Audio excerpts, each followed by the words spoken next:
Hey everybody, welcome to Pop Culture Philosophers. It's Monday, that means it's time for Movie Monday, and today we're talking about Sam Raimi's Spider-Man 2.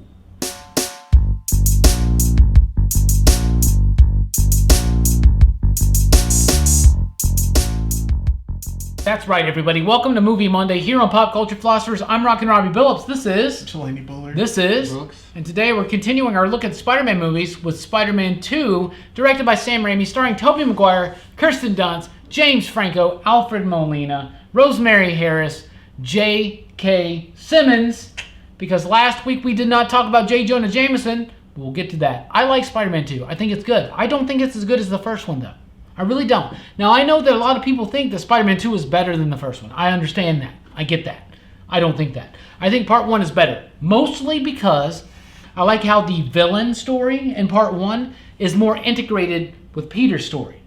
Because you got the whole Harry, Norman, Peter thing. And this one, Dr. Octopus, played by Molina, in a great performance for what he's given, but it just feels to me like that character doesn't have that much to do with Spider-Man. If it wasn't for Harry Osborn, he wouldn't care about Peter Parker whatsoever. But I do like the movie. I think it's very, very solid. I just don't like it as much as the original, but I think it's super solid. At the time it came out, it was once again one of the best Spider-Man movies, one of the best comic book movies, one of the best superhero movies we had at that time. So, I want to know what these guys think about it. Jelani, what do you think about Spider-Man 2? Man, I love Spider-Man 2. It still holds up for me. The action in it is spectacular. The villain in Dr. Octopus, it's web of. Yeah, yes. It's spectacular. Yeah. Sensational. Sensational. Continue. Unlimited. Tangled web. Tangled web. It's been a lot of those. Peter Parker. Web spinners. But yeah, Untold tales. Yeah, anyway, go on. I'm sorry. There are a lot of them. But Spider-Man is still, he's still a schlub. He still has his problems. He's, fighting not to pay rent.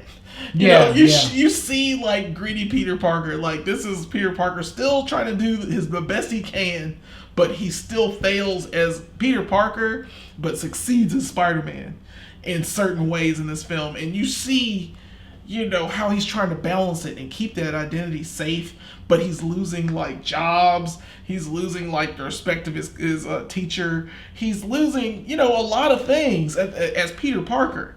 But as Spider-Man... Because he's Spider-Man. And then he loses that power. Yeah. And it's just gone. So I love how, that whole story is still an arc for Peter. And Tobey Maguire, and Tobey Maguire still does it well. He still holds up for me as a decent Spider-Man. He gets his lines across the way he needs to get them across. And I like the film in general. So, yeah, okay. It's a big film. It's still a big film. Yeah. In the way we perceive Spider-Man, because people are still trying to copy it. Yeah, and I love that it captures that whole, like, John Romita Sr. Stan Lee story of Spider-Man No More. Right. Where he gets fed up with being Spider-Man, because being Spider-Man, which he believes is the right thing to do, in fact, with this power, I must be responsible. I have to be Spider-Man.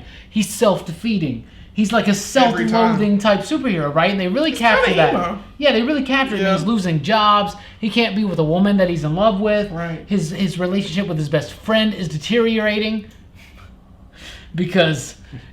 You take a picture of your friend above. I forgot. We'll talk about that in just a minute. Yeah. Spider-Man. Yeah, but things are not going the greatest for Peter Parker, but they're going great for Spider-Man. Great for Spider-Man. And I love the idea of the Spider-Man No More. And they even mimic that cover where he throws his costume into the trash can. Great stuff. What do you think about this movie overall, then and now? Because I loved it then, he loved it then. Yeah. We still really like it. We love this movie. I think it holds up better than the first one for me. Okay. It was always my favorite, though, out of the Sam Raimi Trilogy. Because The trilogy. Yeah, it gives you a lot more Spider-Man, Yeah, it does. The origins out of the way. You can have Spider-Man and doing Spider-Man. Yeah, the entire yes. And, but the origin to me was like what I love so much about those. Yeah, the first one is a really good origin. I mean, they do a great job of like Spider-Man, like this is his life now. Right. That whole scene when he's trying to deliver the pizza, and the dude like takes the pizza and he like webs it back up, and like he still can't get there in time. Right. It's very humorous. And then when he does give up being Spider-Man, they have that whole scene with the raindrops falling on my head. And it's a great scene. There's also the fire where he stopped being Spider-Man, but he still runs into this building to save this kid. And it's a great arc for But Peter. then he learns that there was somebody else that he could have saved. Yeah. And I love all that stuff. It's great. What I don't like in this movie is Mary Jane. What I don't like in this movie is actually James Franco's script. I'll say that because I do love James dreamy ass Franco in this film. We know. How you doing, Jelani? Happy birthday, by the way. Thanks, man. You've been taking pictures of your pal Spider-Man, the bug. He is so one-trick pony in That's this. I think Tobey does a great job, though. I think Tobey Maguire is great as Spider-Man in all three of these films, especially in Part 2. I love him. What do you think? Yeah, he was kind of one-dimensional there. He was all about killing some Spider-Man, which, you know... I'm not talking about Franco, but Maguire. Oh, Maguire? Yeah. I thought we already talked about Maguire. He's great, Why though. would Maguire? You talked about Why would Maguire. Tobey be wanting to kill himself? Well, he wants to kill Spider-Man because he won't- wants to give up being Spider-Man. I just say that. Anyway, Brooks, what do you think about Tobey Maguire in this film? Because you did already say what you wanted to say. Yeah, pretty much. You liked him. What do you He think? was alright. I think he did good. He did, it was pretty much the same performance as the first movie. Yeah. Yeah. I mean, it's the same performance It's in the all same three of them, thing. almost. Yeah. Like, He's that guy. He knows what the character is, and he plays the character. Yeah, and Sam Raimi does a great job of directing this film because one of my favorite things about all three of these films, there's a very Sam Raimi-esque Evil Dead-y type moment in each of them. And in this one, it's when Octavius wakes up in the hospital room and he kills all those people. There's like the girl getting dragged across the floor and Oh, falls into the great. shadows. Yes! The up close of the screaming. It's great. Awesome. So let's talk about the villain, Dr. Octavius. In this one, he's definitely portrayed not so evil and definitely much more like relatable, sympathetic, right? Yeah. Because it's not Octavius that's the evil guy. It's the inhibitor chip, that's in his back, right? yeah. That now the arms are controlling him. That to me is one of the weakest parts of this movie. What do you think? He is a fantastic Otto Octavius. I think Alfred Molina Amazing, portrays it even. well. He is amazing. Spectacular, sensational, Yeah, Yeah, let's do web this. of. sure. But Beat he this does dead well. horse. He's dead. I think so. He's This is like the dead, Godfather Part 1 over here. Go ahead. I'm sorry. But yeah, he does a good job. I mean, there's not much to say, man. I think he does a good job. I just don't think that the character was written so well because they tried to make him Alfred too Molina- sympathetic. They made him sympathetic, Precious but they Julian. killed. They But killed basically, his wife. his entire He has plot. the best fight. Okay. He has the best fight. Those on that fight scenes are train. amazing. Oh my gosh, and he plays it well. That train so he's scene, sinister. that He train can scene get it. is like the pinnacle of these three films. Yeah, it really is. Like with It's Peter the Parker best- and his art. Yeah. It's the best fight scene, and on top of it, it shows the humanity of Spider-Man. On top of it, they unmask him to Yeah. figure out who he is, and it's just regular New Yorkers, and he saved all of their lives. You against one of us, you against all of us. Yeah. So I mean, it was so clean. Unless you're a Mets fan. But Anyway, okay.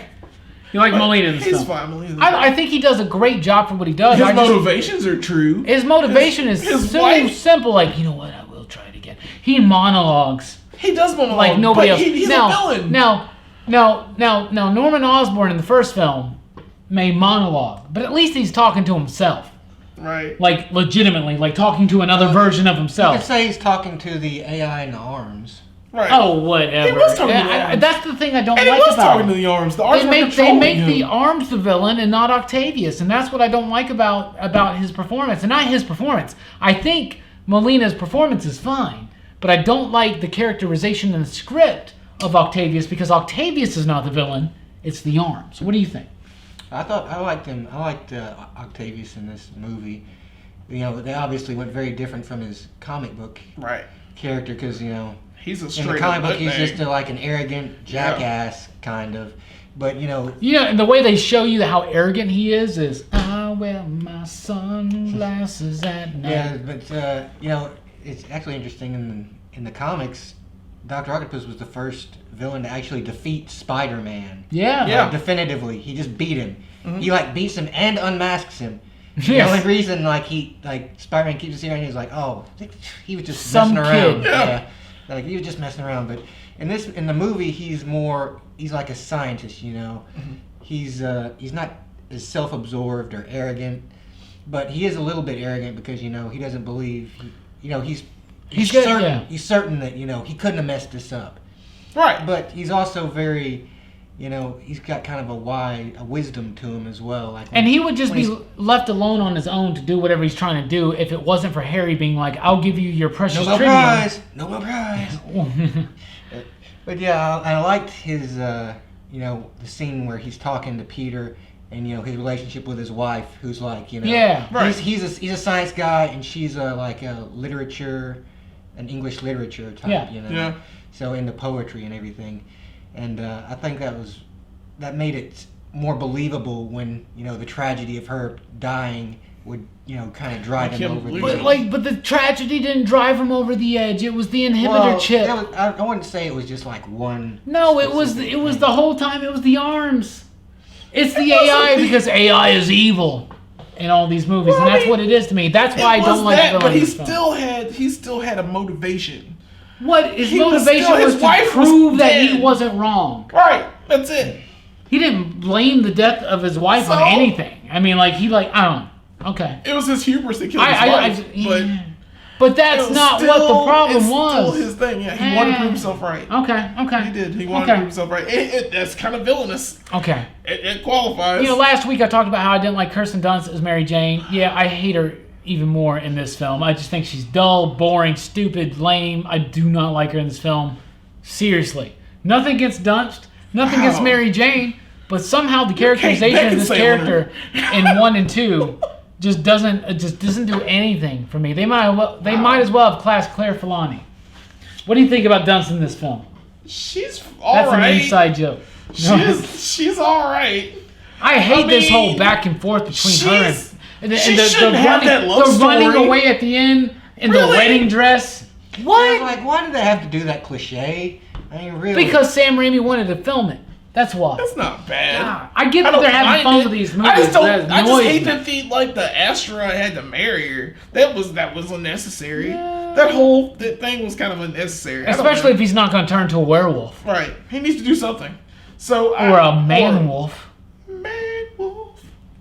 On the moon. Anyway. Yeah, man-wolves by night. What do you think about Mary Jane in this film? It's passable, I have to say, I kind of agree with you a lot on the Mary Jane thing in this one. She's definitely what I consider the weakest. It's not even just her. It's not Dunst. It's the role she's given. It's the script. The whole story between her and Peter in this movie bores me and bothers me. It's not Attack of the Clones bad, but it's kind of approaching that to me. Yeah. He might as well kill the whole villagers of Green Goblins. I did not care at all about Peter and Mary Jane in this movie. No. I just didn't. They had no chemistry. Get back to the, fighting Dr. Octopus or something. James Franco, however. I'd like to see more James Franco talking about how much he hates Spider-Man. James Franco has the worst script out of any actor in this movie. He is a one-trick pony. All he does from the moment you see him is hate Spider-Man. No matter where he is, That's it. If him and Peter are in a scene, he's always going on about, you tell me? If you knew who it was, would you tell me? I swear there's a cut scene somewhere where it's just Harry and another friend, and he's like, hey man, they're having pizza. He's like, hey man, do you like this pizza? He's like, it's good. But not as good as Spider-Man, according to my buddy Peter Parker. Who delivered this pizza? Your pal Spider-Man? Yes, exactly. And it's so over the top. But James Franco does what he can with what he's got. And I love his arc in this movie, leading him to the end to discover the Goblin Serum, the equipment, who Peter is. That's what I wanted to see. You guys know I'm a huge Harry fan. And you guys know I think James Franco's dead sexy. So that is totally... I like him in this movie, even though the script is terrible. What do you think about Franco in this movie and Osborn's arc? Well, I kind of actually like the whole... Because this is so over the top hatred of Spider-Man. It's so amusing. It's like every line you just... What's your favorite Sylvester Stallone movie? I don't know, the one where you're taking pictures of Spider-Man. Yeah, I actually like that. I think it actually adds to the movie. Okay. He blames something to laugh at. Yeah. What do you think? And he does it so sincerely too. Yes, that's what I'm saying. As a matter of fact, he's playing the hell out of that role. he wants to make sure you know that he hates Spider-Man and wants him dead. Yeah. And hey Peter, happy birthday, Peter. You've been seen taking pictures of Spider-Man. You're ruining the day. I know what you're thinking about. You're thinking about the bug, aren't you? Yeah. So one trick pony. When he finds out and what is happening, I love the reveal when he does go into the room. When he takes off his mask, and his reaction is so sincere. I love it. Real thing. So, Franco's fine in this movie. Franco's great. Yeah. Franco's the best part of all of these movies. Gosh, you were in love with him. Slow down. I'll tell you something I'm not in love with in this movie is Aunt May. Because Aunt May gets flung across buildings. I like she gets put in so much danger. That whole thing. Now, in part 1, the only person really that Spider-Man saves is Mary Jane. In part 2, it seems like it's mostly Aunt May. I guess they needed someone else. In part 3, we'll talk about this next week, but it's Gwen Stacy. Aunt May would have died of cardiac arrest like 2 minutes into any of these action scenes in this movie. I'm serious. I mean, it's a nitpick. Whatever, right? Let's talk about J. Jonah Jameson, because we forgot to talk about him and the rest of the Buell staff. Ted Raimi's there. Elizabeth Banks is there as Betty Brant. Yep. Robbie Robertson's there. But J.K. Simmons. Yeah, J.K. Simmons is the perfect. He's the only J. Jonah Jameson. He's fantastic. I mean, he's over the top. Yes, but he's so perfect. Spider-Man. And he hates Spider-Man. I trust my barber. Yeah. I'll give you $50. Yeah, everything he says is gold. He has the Spider-Man suit on his wall. In the extended cut, he puts it on. Yeah, one of my favorite scenes in the Spider-Man 2.1s where he's in his office and he's jumping up on his desk doing the Spider-Man poses. Like everybody looks in through the blinds at him. I love that moment where he's looking at the suit and he's like, I think we went too far now. And then Spider-Man takes it, a thief, he's a thief. It's so much that Ditko, Ramita, Stan Lee, he's the cartoon that you want to see in live action. Yeah. And it is perfect. He gets out there and even in the first movie he's the same way. I mean he's pretty much single all the way throughout. Call the caterer. Yeah. Because we gotta close the caviar. I love this call the caterer, tell him not to open the caviar. I love it. Yeah. It's so funny. Isn't there one where the receptionist tells him your wife lost the checkbook and he's like, thank you. Is that part 3 when he's part 3, but I think when he's having to calm down? Yeah. Yeah, I think that might be part 3. I think it was part 2. Maybe it is part 2. Yeah. I don't know. But it's super funny. And it's super fun. It's great with the character. Yeah. He's fantastic. Seems like we like this movie. Let's get to the ratings. So we do a 5 possible you digs here at PCP on Movie Monday. So out of 5 possible you digs, Jelani, what do you rank Spider-Man 2? This one gets a 4. Oh, so Spider-Man 1, 3.5, moved it up. Yeah, I gave it a 4 because the action scene with the train that sells. Oh, that's amazing. That's the best gorgeous. Spider-Man scene still in the movie yet. I love Doc Ock. I love Tobey Maguire as Spider-Man. I don't mind any performance in this movie because once again, it's like him growing up. Not even your pal, Spider-Man. So Spider-Man so much. Yeah. Why don't you just marry Spider-Man? Yes. I'm going to kill him because he murdered my father. I got a special knife for it. Yeah, he saved that knife the whole movie. Yeah. So, it's hammy. It's flawed in some points. And the CG kind of holds up for this movie. I don't mind it. You know, it's very cagey. So, I'll give it a 4. Yeah, it's on par with a good deal movie, man. It's a quintessential Spider-Man film. It is exactly how Spider-Man should look. It's the way Spider-Man should act in some forms. Now, he could have been more jokey. Yeah. But there are, other than that, it's a Spider-Man film. And at the time, it was considered the best comic book movie ever. By a lot of people. By a lot of people for a long time. So, it was. I still like it. So 4. Okay. Last week we mentioned Bruce Campbell had a cameo in Spider-Man 1. He has a cameo in part 2 as the ticket, the usher at the theater. His best performance there, I think, right? Yeah. That's hilarious. Anyway, so 4. That's awesome. 4. Brooks, out of 5 possible you digs, what do you rank Spider-Man 2? I give it 4.5. 4.5. Wow. Yeah, that's nice. Tell us why. It's a really fun movie, and I've felt consistent. Every time I've seen it, I've really enjoyed it about the same amount as I did the last time. Okay. It doesn't get better. and it doesn't get worse. You know, Yeah. it's always just the same good, fun movie. Nice. That you can go back to. Nice. Okay. 4, 4.5. I'm going 3.5. Wow. I think I like it. I think it's a great, Spider-Man. respectable, solid movie. But I think it's not as good as the first one. My major problems are Octavius. Just don't feel like Octavius is the villain. It's the arms that are the villain, and they didn't develop the arms enough for me there. I hate the story with Peter and Mary Jane in this film. I love James Franco in this movie, as bad as his dialogue is. This has got the worst dialogue of all 3 of those Sam Raimi Spider-Man films, in my opinion. Do you like the dialogue of your pal Spider-Man? I do. It's a little bit weaker for me, and I felt like that back in the day. I still feel like that today. I love Spider-Man. I think Spider-Man 2, I love it, but it's a little bit less. So 3.5 for me. So 4.0, 4.5, 3.5 for an average of 4.0. Yeah.